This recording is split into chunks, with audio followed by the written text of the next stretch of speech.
Assalamualaikum dan salam sejahtera. Anda bersama saya Nurul Soklah Latif dalam Sinar PM 4 Ogos. UMNO perlu belajar daripada kesilapan lepas dan memperkuatkan kerjasama muafakat nasional untuk terus ke hadapan.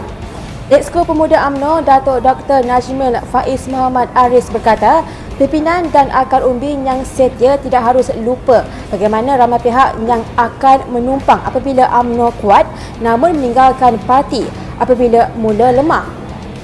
Dr. Najmil berkata UMNO juga perlu belajar daripada kesilapan lepas apabila memberi banyak kursi pada parti komponen dan akhirnya menyaksikan Barisan Nasional tumbang pada Pilihan Raya Umum ke-14 lalu. Itulah namanya perjuangan. Diharapkan UMNO mengambil pengajaran ke atas apa yang berlaku. PAS Pahang melihat tindakan konfrontasi adun Trust Chow Yu Hui sebagai keterlaluan, melanggar prinsip yang terkandung dalam rukun negara dan mencabuli kerukunan tata susila serta budaya Malaysia.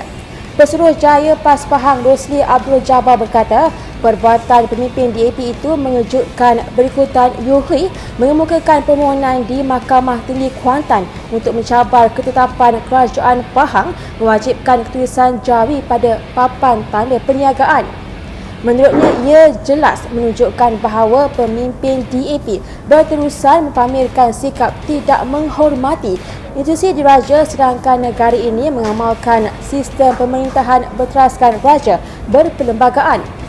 Itulah dia apa yang takut sangat dengan tulisan jawi sampai nak dibawa ke mahkamah. Bekas Menteri di Jabatan Perdana Menteri Hal Ehwal Agama, Datuk Seri Mujahid Yusof masih menunggu respon bekas pengurusi tabung haji, Datuk Seri Abdul Aziz Abdul Rahim mengenai cabaran berdebat mengenai isu-isu berkaitan tabung haji. Mujahid yang juga merupakan naib pengurusi amanah itu meminta Abdul Aziz untuk berhubung segera dengan pihak Sinar Harian yang dipilih sebagai platform program berkenaan. Sebelum ini, Abdul Aziz mencadangkan debat tersebut diberi tajuk Tabung Haji di Mana Silapnya diadakan pada 28 Julai lalu di Pusat Dagangan Dunia Putra, Kuala Lumpur. Abdul Aziz turut menyarankan timbalan Presiden Angkatan Karyawan Nasional Ayatullah Helmi Muhammad Hanafi dipilih menjadi moderator untuk perdebatan mereka pada tarikh tersebut. Kementerian Pendidikan melalui Pengarah Jabatan Pendidikan Negeri akan membincang bersama pihak berkaitan jika terdapat keperluan menutup sekolah bagi mencegah COVID-19 di kawasan yang terlibat.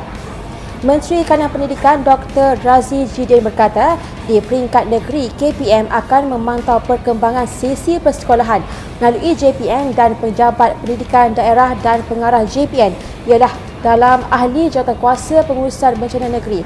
Katanya menjawab pertanyaan ahli Parlimen Kulai Teo Nicing pada sesi soal jawab yang ingin tahu jika KPM merancang untuk menutup sekolah.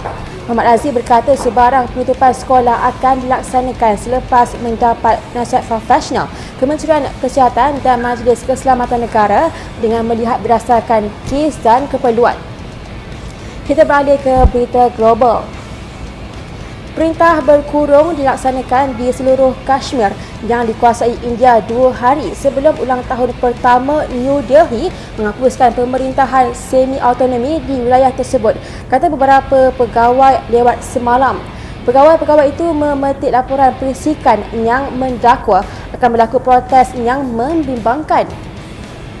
Menurut arahan kerajaan yang dikeluarkan untuk bandar utama, Srinagar sekadar dikuatkuasakan dengan segera dan akan kekal dilaksanakan pada 4 dan 5 Ogos.